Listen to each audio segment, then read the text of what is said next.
बताना है। तो इसमें सबसे पहले हम क्या करेंगे, तो वर्टिकली ऑपोजिट एंगल और लीनियर पेयर के हिसाब से इसमें हम सॉल्व करेंगे। तो सबसे पहले देखो यहाँ पर सिर्फ एक एंगल आपको दिया हुआ है 55 डिग्री, तो ये 55 है। अगर मैं इसको बोलूं कि ये क्या है, वर्टिकली ऑपोजिट एंगल है, 55 का वर्टिकली ऑपोजिट एंगल क्या होगा, x होगा। तो यहाँ पर मैं ऐसा लिख सकती हूँ कि 55 degree is equal to angle x is equal to 55 degree. अगर एक तरफ 55 है तो x उसका कितना आएगा, 55 होगा, क्योंकि वर्टिकली ऑपोजिट एंगल्स के अंदर अगर एक एंगल 55 डिग्री का होता है तो दूसरा भी सेम इक्वली होता है। इसीलिए यहाँ पर हमें जो एंगल x है वो हमारा क्या हो जाएगा 55। पर आपको ब्रैकेट के अंदर लिखना पड़ेगा कि वर्टिकली ऑपोजिट एंगल्स, ऐसे आपको लिखना पड़ेगा ताकि पता चले कि किस वजह से 55x हमने लिए हैं। अब देखो एक तो हमें मिल गया 55, अब दूसरा है y। y के लिए क्या लेंगे, तो देखो यहाँ पर ये लीनियर पेयर है हमारी, तो अगर लीनियर पेयर के अंदर एक हमें 55 दिया है तो दूसरा कितना होगा, तो लीनियर पेयर के लिए हम क्या करते हैं 180 डिग्री। तो यहाँ पे लिखते हैं y plus x is equal to 180 degree और ब्रैकेट में लिखेंगे लीनियर पेयर।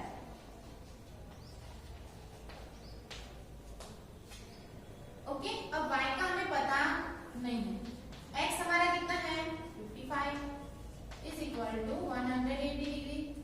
अब y is equal to 55 plus है, उस तरफ ले जाएंगे तो माइनस हो जाएगा, माइनस 55। अब y इज इक्वल टू, इसमें से 55 निकालेंगे, 180 में से 55 निकालेंगे तो 10 में से 5 है तो 5, 8 के ऊपर आएगा 7, 7 में से 5 है तो 2 और 1 का 1 नीचे, मतलब 125।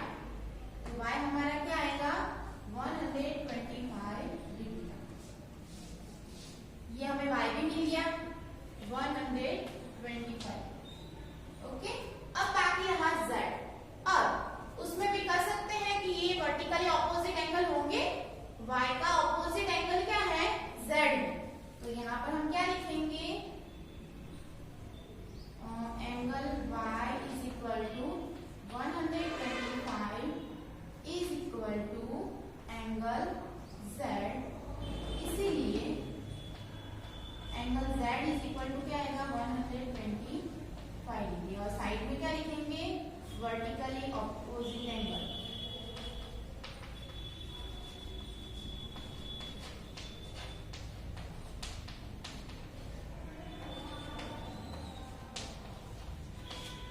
आ गया समझ में?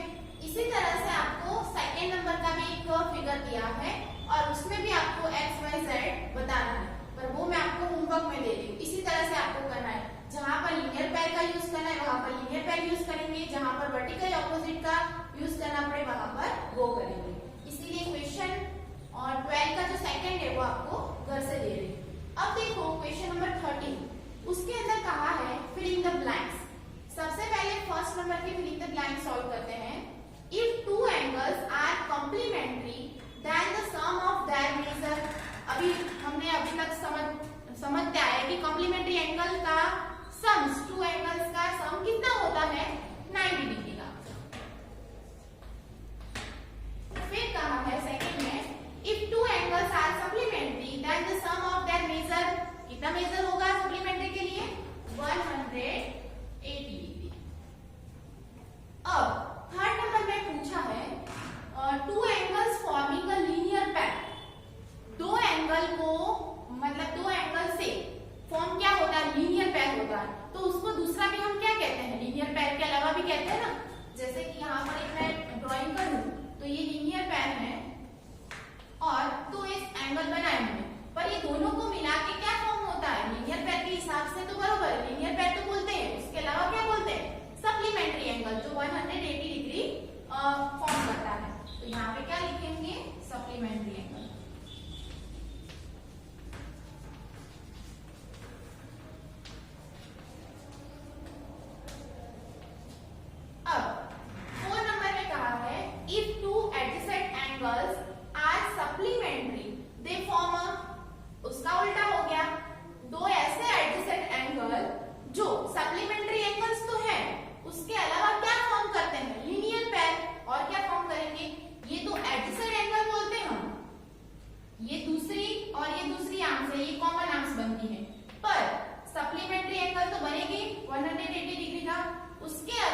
जैसे कि ये दो लाइंस हमने इंटरसेक्ट कहा, if two lines intersect at a point, यहाँ पर वो इंटरसेक्ट होती हैं तो दोनों ही पैर क्या होगी ऑपोजिट में, ये वाली भी पैर और ये वाली पैर दोनों ही इक्वल होंगी। मतलब वर्टिकली ऑपोजिट एंगल ऑलवेज क्या होता है, इक्वल होता है। तो हमें यहाँ पर आंसर क्या लिखना है, इक्वल। आया समझ में कि vertically opposite angle always equal होती है, चाहे वो इस तरफ ले लो या फिर इस तरफ ले लो, दोनों साइड ही इक्वल ही रहेगी। अब लास्ट नंबर का सॉल्व करते हैं हम।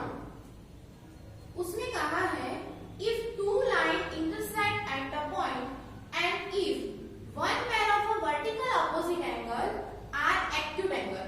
अब यहाँ पर समझना ये है कि मैं वर्टिकली ऑपोजिट एंगल लेती हूँ पर कुछ इस तरह से लेती हूँ, मतलब एक एंगल्स क्या है, एक्यूट एंगल है।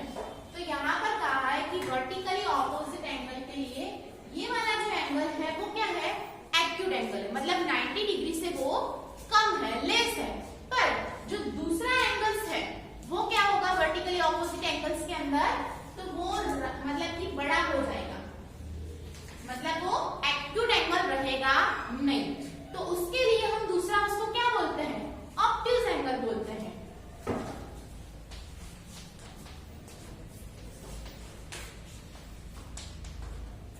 आया समझ में कि दो वर्टिकली ऑपोजिट एंगल्स होते हैं, हम दो इंटरसेक्ट लाइन को ज्वाइंट करते हैं तो दो मतलब कि ऑपोजिट एंगल्स बनते हैं। उसमें से एक एंगल क्या है, मतलब कि एक्यूट एंगल है, तो दूसरा क्या होगा, ऑब्ट्यूज होगा ऑब्वियसली। इसीलिए इस फिलिंग द ब्लैंक्स में आंसर क्या आएगा हमारा, ऑब्ट्यूज एंगल। क्वेश्चन नंबर 14 देखते हैं। उसमें कहा है in the adjoint figure names of the following pairs of angles. यहाँ पर आपको एक फिगर दी है और उसके हिसाब से यहाँ पर जो 5 पॉइंट्स दिए उसके आंसर लिखने हैं। तो सबसे पहले आपको पूछा है ऑब्ट्यूज वर्टिकली ऑपोजिट एंगल। अब यहाँ पर जो फिगर दी है उसके अंदर ऑब्ट्यूज वर्टिकली ऑपोजिट एंगल कौन से होंगे, तो देखो एक तो यहाँ पर AOD जो ऑब्ट्यूज है मतलब 90 डिग्री से ज्यादा है, और दूसरा है BOC।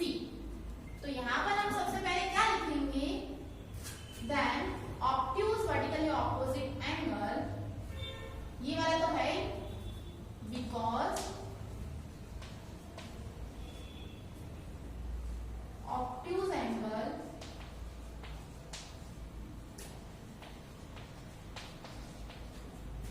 ग्रेटर देन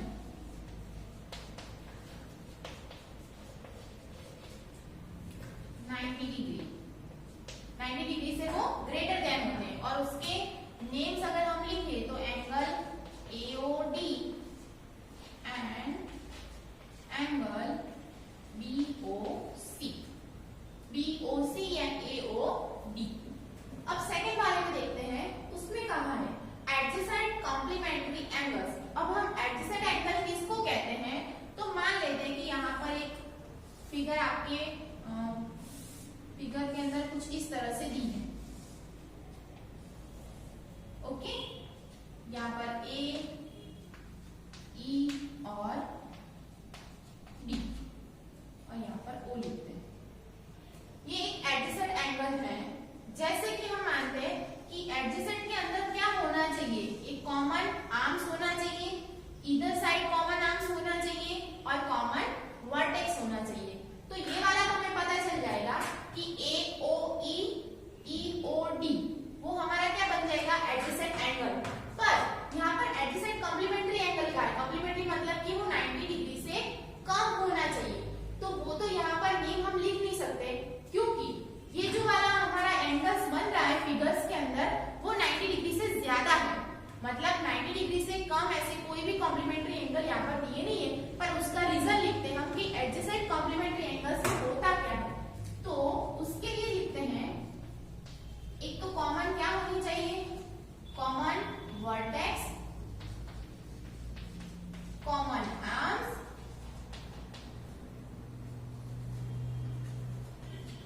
और नॉन कॉमन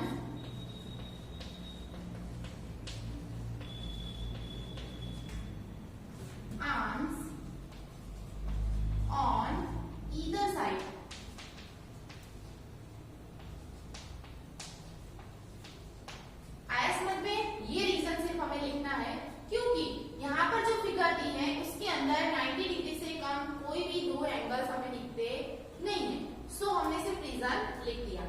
थर्ड नंबर के पार्ट में कहा है इक्वल सप्लीमेंट्री एंगल्स। अब दो ऐसे सप्लीमेंट्री एंगल जो इक्वल हो, तो यहाँ पर देखो सबसे पहले दो एंगल्स के लिए हमें सप्लीमेंट्री के लिए क्या आना चाहिए, एक तो दो ऐसे एंगल जो 180 डिग्री बनाता हो। तो एक तो यहाँ पर ये वाला है BOD, जैसे कि वहां पर BOC और DOC, दो एंगल से 180 डिग्री फुलफिल होता है। ये वाला जो एक ये वाला एंगल्स है और दूसरा वाला ये है। पर यहाँ पर हमें लिखना क्या है कि सप्लीमेंट्री एंगल कितना होता है, तो सप्लीमेंट्री एंगल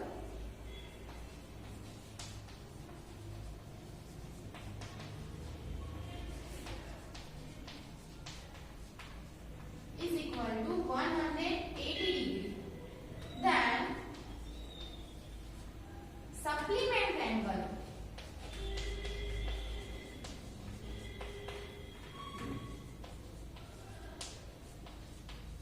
are equal. अब ये सप्लीमेंट क्या है, तो सप्लीमेंट्री के ऊपर से हमें सप्लीमेंट एंगल, सबसे पहले हमने जो क्वेश्चन देखे थे 5.1 एक्सरसाइज के अंदर, उसके अंदर हमने देखा था कि सप्लीमेंट्री की जगह पर कहीं कहीं सप्लीमेंट्री लिखा होता था। तो जो सप्लीमेंट्री एंगल्स 180 डिग्री का होता है, तो सप्लीमेंट एंगल्स भी इक्वली होते हैं, सिर्फ हमें ये याद रखना है। उसके बाद कहा है अनइक्वल सप्लीमेंट्री एंगल्स। अब अनइक्वल सप्लीमेंट्री एंगल्स क्या होते हैं, तो उसके अंदर एक सप्लीमेंट एंगल सेम होते हैं पर दूसरा जो अनइक्वल एंगल्स होता है वो सेम होता नहीं है।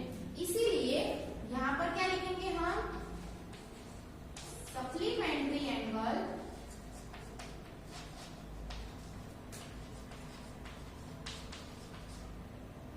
Is equal to 180 degree, but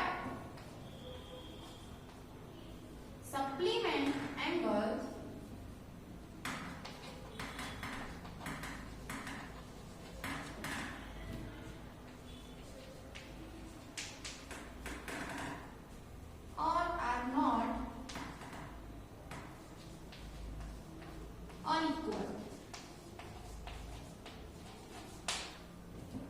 supplement angle unequal होते हैं जब अनइक्वल सप्लीमेंट्री एंगल्स होते हैं तब। अब लास्ट वाले में कहा है adjacent angle that do not form a linear pair. वो तो सही बात है ना कि जो एडजेसेंट एंगल्स होते हैं वो लीनियर पेयर हो सकते नहीं है, क्योंकि एडजेसेंट एंगल्स के अंदर दो ऐसे एंगल्स जो हमने कहा कि कॉमन आर्म्स होने चाहिए, कॉमन वर्टेक्स होना चाहिए और non common either side arms होने चाहिए, वो बराबर है। पर यहाँ पर लीनियर पेयर के अंदर क्या होता है, एक स्ट्रेट लाइन होती है जो एडजेसेंट एंगल के अंदर हो सकता नहीं है, क्योंकि लीनियर पेयर तो पॉसिबल ही नहीं है ना एडजेसेंट एंगल्स के अंदर। इसीलिए उसके अंदर सिर्फ हम क्या लिखेंगे, तो देखो एंगल्स हैव कॉमन रे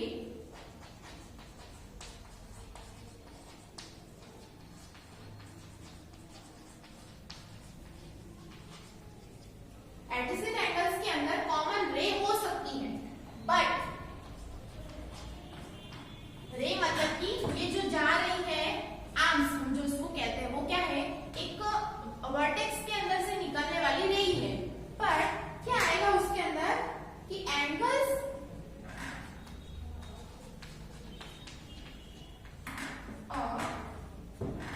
but the angle in a linear pair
directly मुझे पूछ सकते हो।